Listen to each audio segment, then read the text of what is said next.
ये 3 मीटर ऊंचा पत्थर है।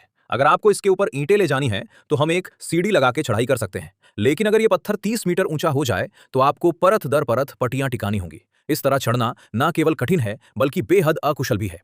ऐसे में आप छत पर एक घिरनी लगाते हैं, उसमें एक रस्सी डालते हैं, रस्सी का एक सिरा ईंटों से बांधते हैं और दूसरा सिरा आप खींचते हैं। इस तरह ईंटों को छत तक उठाया जा सकता है।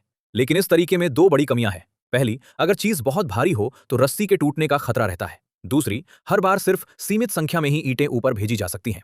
इसके लिए आप इमारत की छत पर एक इलेक्ट्रिक मोटर लगाते हैं और नीचे एक स्टील का केबिन बनवाते हैं जो एक स्टील केबल से जुड़ा होता है। अब बस ईंटों को केबिन में रखकर मोटर का स्विच दबाना है और केबिन ईंटों को सीधे छत तक पहुंचा देता है।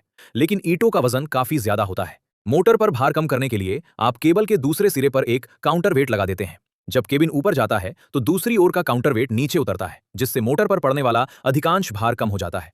लेकिन इस संरचना में भी एक समस्या थी। केबिन के ऊपर जाते समय तेज हवा लगने पर वो डगमगाने लगता था और अस्थिर हो जाता था। इस समस्या को हल करने के लिए आप केबिन के चारों ओर 4 स्टील गाइड रेल लगाते हैं और केबिन पर रेल पकड़कर फिसलने वाले पहियों का एक सेट लगाते हैं जिसे गाइड शू कहते हैं। ये पूरे केबिन को मजबूती से पकड़कर चलता है, जिससे स्थिरता बनी रहती है। लंबे समय तक इस्तेमाल से केबल के पुराने होकर टूटने और दुर्घटना होने से बचने के लिए आप एक सुरक्षा क्लैंप लगाते हैं। जब केबिन तेजी से नीचे गिरने लगता है तो यह क्लैंप ब्रेक की तरह काम करता है और रेल को मजबूती से पकड़ लेता है।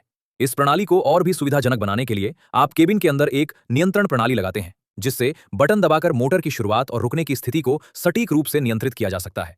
तो बधाई हो, अब आपने एक साधारण लिफ्ट का आविष्कार कर लिया है।